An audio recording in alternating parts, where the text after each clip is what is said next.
Hi, guys, and welcome back to our Mandalorian review show right here on Dedicated to Art, Manus Maketh Mandalorian. I'm, of course, your host, Kees Cornelis. For once, we're with the usual panel, at least what's supposed to be the usual panel. Nico, Chris, and myself here to review episode 7, the penultimate episode, The Reckoning.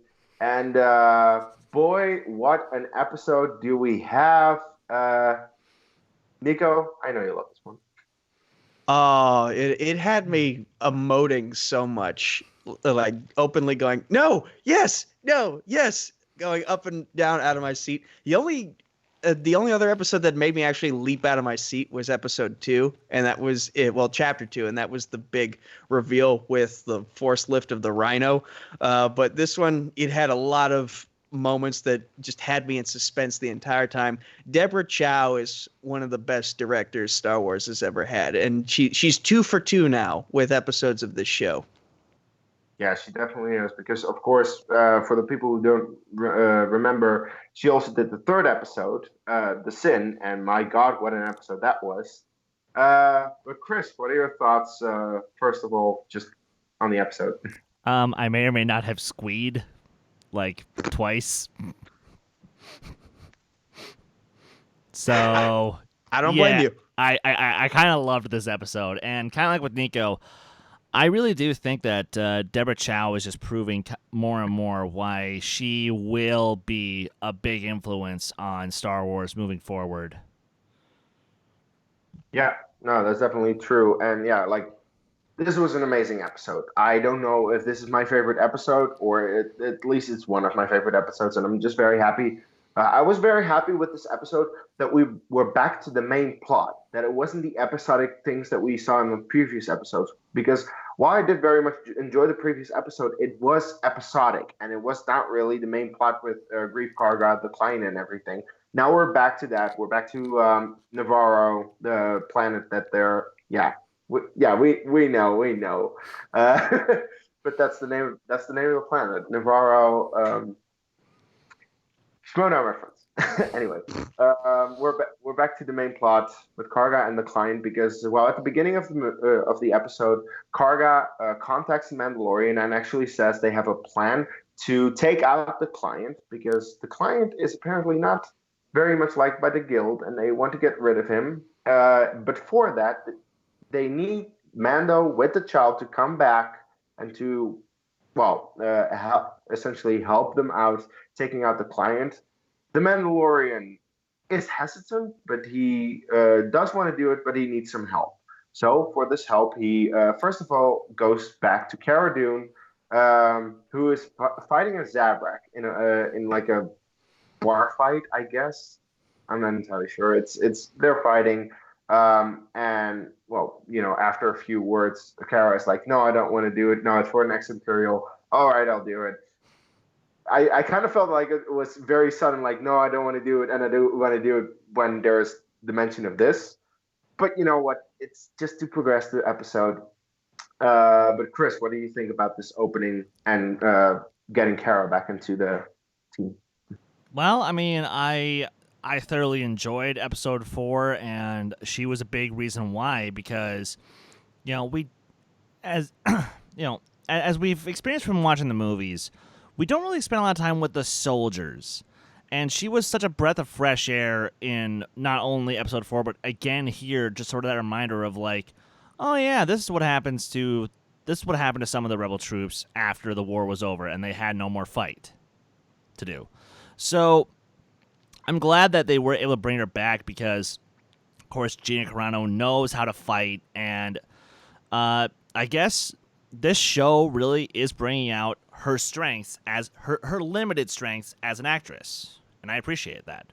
So now, was it as epic as another returning character we'll get to in a moment? No, but I think for now I've spoken. Nico. Gina Carano getting to show off her first love of not just fighting, but organized fighting. Like, she was the former Elite XC featherweight champion, I believe. And so, like, her MMA background really gets to come into play here, where, like, those are the weirdest fighting rules I've ever seen. Like it's half fighting, half tug of war because you're connected to a belt. It's like similar to the old dog collar or bull rope matches in professional wrestling. Yes, those are actual things that exist. Don't question it too much. But yeah, like she's getting to show off her strengths, and then I love that how she's non-committal, and then all it takes is just one little extra detail, and she's just like, okay, I'm in. Like, because there are definitely people who will be not wanting to do something, and then all it takes is just that one little extra incentive that really hits you to your personal core, and then you'll just change your mind completely. I like that. Her grudge with the Empire is willing to outweigh her need to just lay low and be safe. Also, Baby Yoda always sitting in the chair at that table for some reason is just the cutest thing because it's like the baby in the high chair at the kitchen table.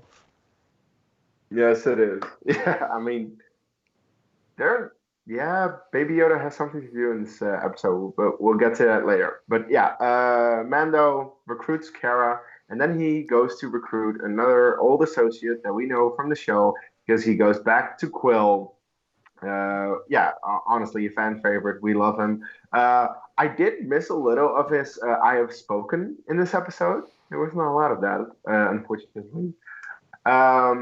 But they go to Quill, and who else walks in with T, IG-11, who apparently is repaired and reprogrammed by Quill. Of course, they're like jumping because they're like, this guy wants to kill our child. We don't want to have that. But no, he's completely reprogrammed. He doesn't know anything, and he's just serving tea.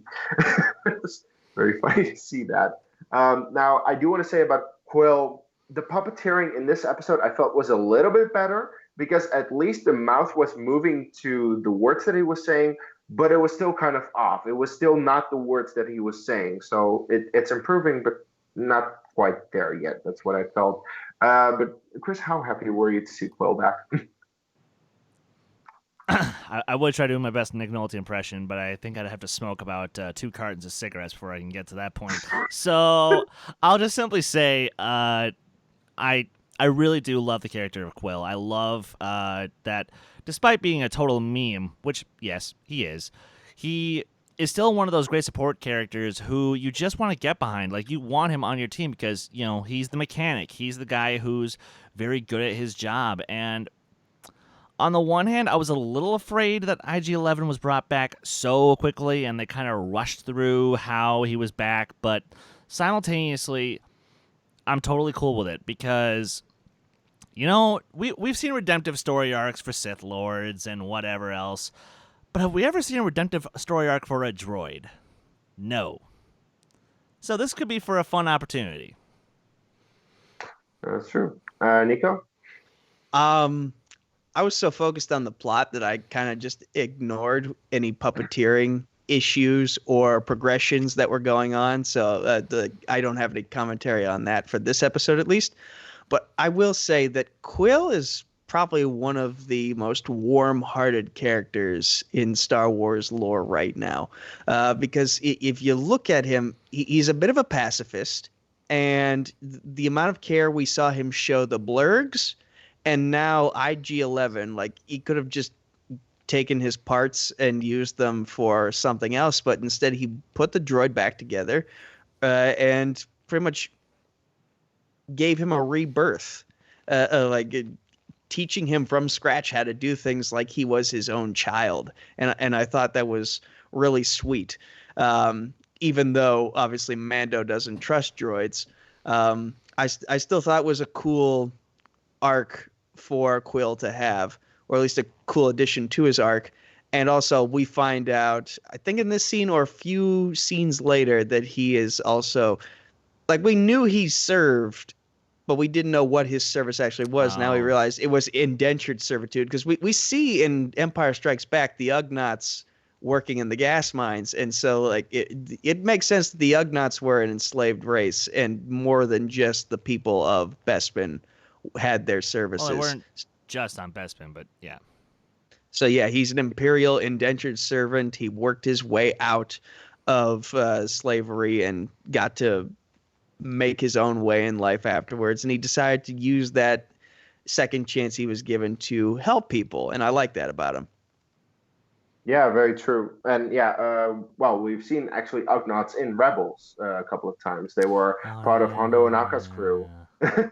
Might have been the best addition, but we did see him. Oh well. Let's just move on with the episode because something big happens when they're on the way to Navarro. After they gather Quill, they're on the ship, and Mando and Kara decide to have a fun game of arm wrestling. However, Baby Yoda is seeing this, and he is like, "Wait, you're hurting my boss, my daddy, kind of." Dad, Yeah. Yeah, like that's the thing. He sees him, I feel, as a father at this point, and Baby Yoda doesn't like that. And Baby Yoda starts to force choke Kara. What? Holy shit, man! What the hell is happening here? That was a crazy moment. So much for the cuteness, because Nico, I know that you think it's cute, but what did you think about this? Keep in mind, I was also horrified when the child ate a frog. No, that was hilarious. Yeah, like this caught me by surprise, and in a way, it was a cool moment in that he thinks his dad's being injured, so he's going in to help, which is kind of sweet. But also, oh God, he's choking Gina Carano. He's choking Cara Dune. This is not good. Make him stop. Make him stop. And then he just has to like pick up the child and be like, no, she's our friend. Don't do that. So like he's getting some hands-on experience in being a father. In the weirdest way possible, because not many children, at least in this time period, are force sensitive. So he's like, this is not what he signed up for when he agreed to become this child's parent. Chris? Ditto. I mean, I thought it was very cute that, Mando and Kara were so evenly matched in their arm wrestle. Like, there was no clear indicator which way it was going to go. Because, sure, Mando has his armor and whatnot, and he has his skills, but Kara is such a fighter. And the fact that Baby Yoda did what he did, like, it actually kind of reminded me, oh, wait. The Empire, well, not the Empire, but whomever was responsible for the creation of this child probably meant to use him as a weapon.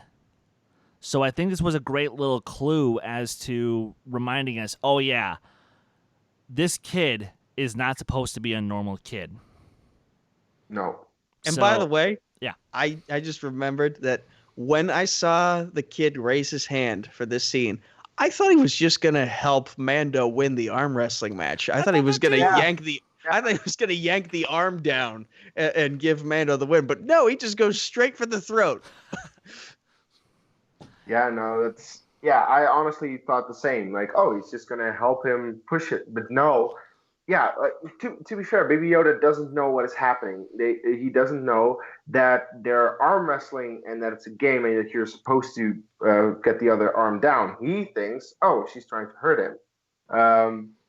So yeah, like while it's like the idea is cute, it is scary, but it already shows how strong Baby Yoda is actually with the Force, that he can force choke Cara Dune. Anyway, that happens. They land. They go to Navarro. They land on a part that we actually haven't seen. It's way away from the city because, well, they want to not be involved with the client, and they meet Greef Karga. And at this point, I realized that they actually took Blurks with them. I didn't realize that they did that, but yeah, they're all there on Blurks meeting with Karga. They come up with a plan to overthrow the client, essentially. Then they start their way to the city, past some lava. I didn't know this planet had lava, but it was cool. And then, they can't make it all the way to the city, so they have to camp out at night. And when they're going over the plan, they get attacked by some winged creatures. I'm not entirely sure what these creatures are. I don't know. Pretty sure. Well, keep talking because I'm going to look up the name of it super fast. Okay. Yeah, do that. But yeah, they're being attacked by these winged creatures. They actually, one of the Blurks actually gets taken by them. One of Karga's guards gets taken, and Karga himself gets injured pretty badly. But the moment that he is injured and everyone would secure him, Baby Yoda comes in and uses force powers to heal Karga. I can't say this. Okay, I'm not going to say this. Yeah. We can't say it. It's okay. So Baby Yoda cures Karga. It was actually really nice to see that. A really cool new force power that we haven't seen before. And well, Karga is healed, and this makes Karga realize something that then the next day makes him shoot his own guards and change the plan. Because he is convinced by Baby Yoda now that this is something special, and that they like he is even convinced that he doesn't want to use them use he doesn't want the Empire to use Baby Yoda as a weapon. That's why he actually decides to kill his own guards, which was kind of crazy, but it makes sense. And then they changed the plan a little bit. Karga says there are only 4 stormtroopers guarding the client. That's not what he says, but that's what's true. And then it's not 4 stormtroopers guarding the client. But anyway, what do we think about? Chris, did you find it, by the way? So I thought this was canon reintroducing the Chirac first introduced in Knights of the Old Republic, but right. Not quite, unfortunately. Would have been a good opportunity. Would have been a very good opportunity. I'm just gonna call them pterodactyls because that's what they basically were. That's what you envision when with dinosaur movies is like a pterodactyl coming out of nowhere, swooping up and picking up some kind of animal and just taking them away to later be eaten. And I felt very bad for Quill in this scenario because you could tell how heartbroken he was when one blurg got taken away and the other blurg got injured. And then there's only like one blurg left by the time we get to the end of the episode. But yeah, it was cool seeing Baby Yoda get to, because this was teased in episode 2. Like he kept trying to heal Mando from his injuries. Yeah. And Mando was just like, nope, back in your crib, back in your stroller, whatever we're going to call that thing. And then we finally get to see Baby Yoda. He's like, nope, you're not stopping me this time. I'm healing this dude. And I like that it inspired a change of heart in Grief Karga, and then they go through this entire plan change of like, here, I'm captured. Let's pretend we have the baby, but we really don't. And then sort of a call back to The Empire Strikes Back where Lando says, this deal keeps getting worse all the time. More stormtroopers keep entering the bar. Chris? No, I was very fearful, like, there have been like 3 times throughout this season where I was afraid that they were going to kill off Carl Weathers too early. I was worried they were going to Apollo Creed him and do that, where they kill off his character way too soon. Thank God they didn't yet, though. We'll get there in a minute. And I'm very happy that he had a natural, organic turn. Like, even though it's something as simple as someone saving your life, I bought it. Yeah. So, yeah, sorry, please. No, it makes sense. Do you have more thoughts, or? No, that's pretty much it. I mean, Nico took a lot of my points. And by all means, Nico, you're good. Sure. No, but I thought it was also just so cute. Like every moment you see Baby Yoda, it's just so cute. And regardless of what he does, like he can eat a frog, he can force choke someone, but he's still so cute and adorable, and whatever. Like, this is kind of off topic here, but yesterday WatchMojo.com put out a top 10 Baby Yoda moments list. So after you're done not even over yet. After you're done watching this, go check out that video on their channel. Actually, I would say don't check out that video because I kind of hate WatchMojo these days, but whatever. Anyway, after that they change the plan. They take Mando to the client. Then when they're all seated down in the bar, the client wants to see Baby Yoda, and despite the fact that they say no, he's sleeping, he still wants to see him, but he gets a call by Moff Gideon, who is a character that we have been waiting for to see for so long, and now we finally get him. Of course, Giancarlo Esposito, known from Breaking Bad, known as Giancarlo Stanton by the Action Guys, apparently. Bateman still won't leave it down, ever. Of course. But yeah, he gets contacted, and Moff Gideon says, no, the child is not there. Check on it. But at that point, shooting ensues, and the shooting doesn't come from our main characters. The shooting comes from outside. The client gets shot. He's dead. And there's so much shooting that they need to duck. And what is actually outside, a complete squad of death troopers. And in addition to all those death troopers, an army of stormtroopers comes in, and more, and more, and more. And the joke is once again made. 4 stormtroopers? Like, come on. Yeah, it gets out of hand. And how did they get out of the situation? The episode doesn't answer that. We don't know how they got out of the situation because, well... Cliffhanger! While this is going on, Mando is trying to contact Quill because he's like, okay, get back to the ship or not get back to the ship. It's a trap. Unfortunately, this gets overheard by 2 scout troopers. Now, scout troopers then decide, oh, wait, they're over there. They go follow him. And while Quill is quite fast on the blurg, the speeders slowly start to catch him. And Mando is trying to contact him. Quill is not responding. We don't really know what is happening.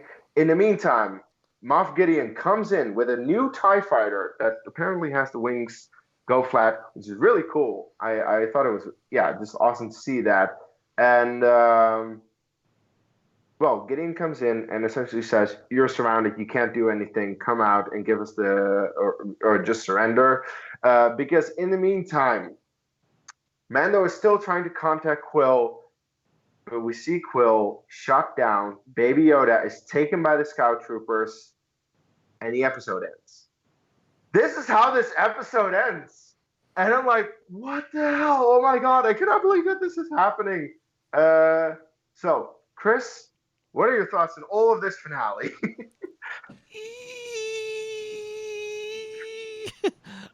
Okay. Like, where do I even start? The fact that... for a split second, I was disappointed that Werner Herzog was taken out as quickly as he was. But then when I realized, oh snap, it was a squad of death troopers that took him out, I'm like, okay, so death troopers are back. This is good. They were one of my favorite parts of Rogue One.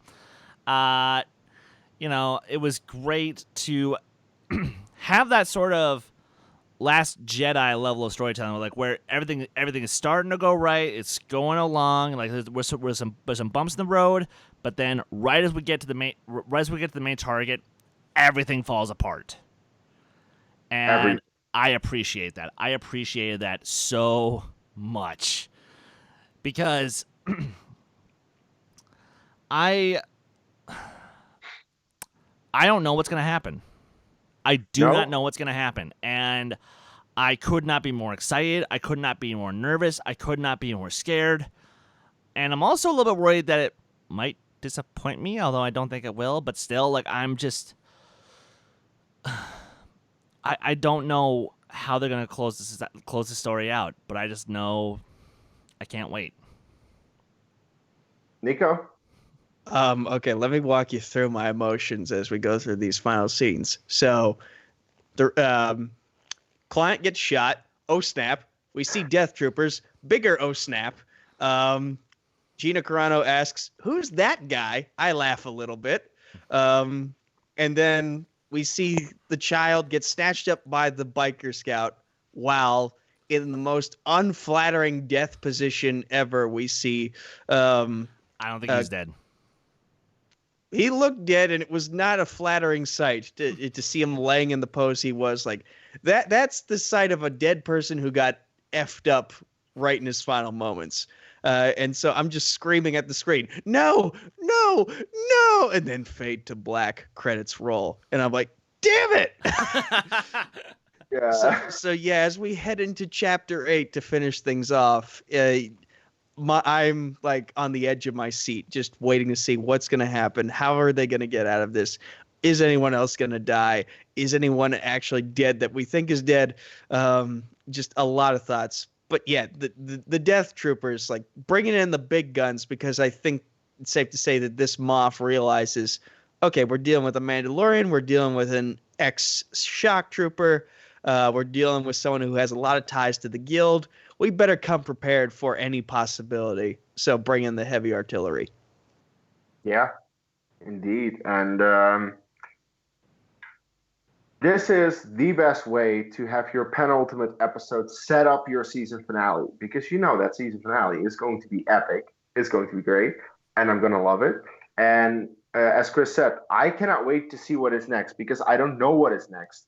And yes, you might have some hesitation, but this show has not really let me down, at least in terms of the overall main story going on. While some of the episodes in the middle were a little episodic, I feel that every time we were in the we were going on with the main plot, that was on point. I loved it, and I just needed more of it.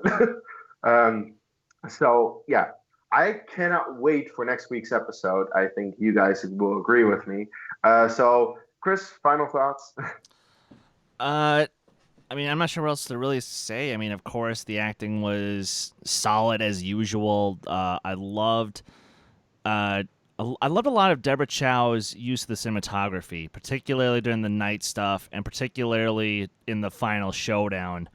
You know, just the sort of scale that she's able to show the Empire. Like, yeah, sure, these are the Imperial remnants, but they're not anyone to mess around with. Like, Nope. you know.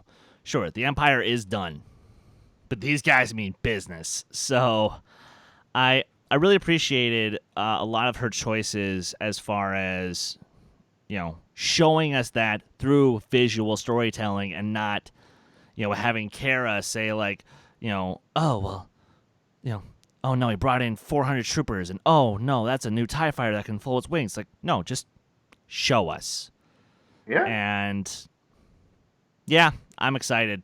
Next week is going to be awesome. It's going to be so awesome. This was the Infinity War episode, and we're in the end game now, to put it bluntly. Like seriously, that's exactly how I feel. Like, oh, everything's looking dull and bad and grim for our heroes. And now, next week, I feel like that's where we're going to get the payoff, the big reward. Everything's going to go right for them again. With a few casualties, probably, but hey, that we knew we were gonna see something big out of this series, and so far we've been proven exactly that. I can't wait to see how it closes out its first season. Who's directing it? Taika Waititi. Ooh, so we're starting it off. We're ending it the same way we started it, so that's gonna be interesting. Dave directed the first one. Oh, I thought it was Taika who directed the first one. Nope. My bad. Wasn't it Jon Favreau? No, it was Dave Filoni. Oh, okay. Huh. Well then, I can't wait to see what kind of end of the world, let's lighten up the mood humor he's going to include, because that's always what he does. Like, anytime something looks grim and dark, he always tries to inflict some sort of self-deprecating joke into it to make things a little bit lighter, and I like that style of his. So, yeah. We're gonna get some fun moments. We're gonna get some dark moments. We're gonna get everything. I'm kind of just rambling now. Yeah, no, it's fine. We're definitely getting something great, I feel, next week, because yeah, Taika Waititi is a really good director. And I can't wait. So guys, please, with that said, that's all we can say. Let us know in the comments below what you thought of this episode, what you're expecting of next week's finale, of course. Let us know in the comments. Like the video if you haven't already. Subscribe to the channel if you haven't already. And Nico, plug yourself. When is this video going up? Shortly. Okay. You can find me on Facebook, Twitter, YouTube at Nico Suave Regoli, or just Nico Suave with 4 random meaningless numbers at the end on Discord. You can find me on Combat Wrestling Trivia on Facebook, Combat Wrestling Network on YouTube. The poorly made Twitter handle is at Combat Wrestling, the number 2. There is no letter G. I'm the TMG Entertainment Chokeslam Debate Champion of the World. Of course, you can find me right here on Dedicated to Art and all the places these two gentlemen will say in just a moment. I'll be graduating tomorrow morning. Yay! Finally. And at noon, you can expect the Trivia for Thon 2 announcement video. I've put it off long enough. Even if there aren't any fancy graphics, you will get to see it. So stay tuned. Chris? You guys can follow me on Twitter, Instagram, Stardust, Letterboxd, and Discord at Skywalker Dome. And you guys can follow this fair channel on Twitter and Instagram at D2A Channel. Please like our Facebook page, join our Facebook group, keep up with the conversation. We just had our live episode of the Who Cares Anime podcast hosted by me, where I asked you guys to send me your ranking of the Star Wars movies in honor of The Rise of Skywalker, and I put them together. And boy, howdy, we had some interesting results. You want to know what made it where? Well, go check out the episode and come find out. Indeed. And you can follow me at Dutch Movie Guy on Twitter, Kees Cornelis on Facebook and Letterboxd. Also check out our Resistance reviews that we do every week, because besides Mandalorian, we have Star Wars Resistance also come out every week. Check out my quick thoughts that I did on The Rise of Skywalker, because I saw it. And also we're going to, all of us talk about The Rise of Skywalker, do a spoiler-free review on the show. So if you haven't seen the movie yet and you just want to know our thoughts spoiler-free, either check out my own video or the live show tonight where we will review it. And of course, then next week we will review spoiler-full The Rise of Skywalker. We will go into every little detail. So check that out when it comes out. If you haven't seen it yet, you should probably see it. You know, it's a kind of a big movie. And I think with that said, until the next time, Menace Maketh Mandalorian. May the Force be with you, always. I have spoken.